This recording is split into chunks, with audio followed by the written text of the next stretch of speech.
Jedan veliki argument koji je korišćen u izbornoj kampanji, kako ste vi dobro u najavi rekli, da je reč o autoritarnom režimu Orbana. Čovjek 2 sata po završetku izbora čestito, mirno predaje vlast. Sa, pazite, 2,5 miliona glasova koje je dobio.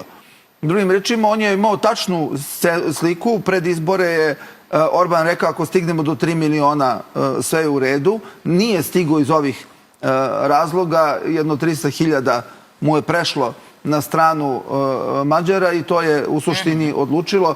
Treba gledalci da shvate, ogromna je razlika u poslaničkim mestima, ali u broju glasova je to 15%.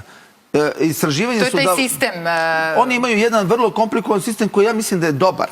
Ja mislim da je taj njihov sistem dobar jer kombinuje većinski i proporcionalni, ali ima dodatna jedan element koji eliminiše loše strane većinskog sistema. Tako da i onaj ko nije prošao, njegovi glasovi se pridodaju njegovoj poslaničkoj listi. Razlika je 15%, ovih 5% je ta izlaznost.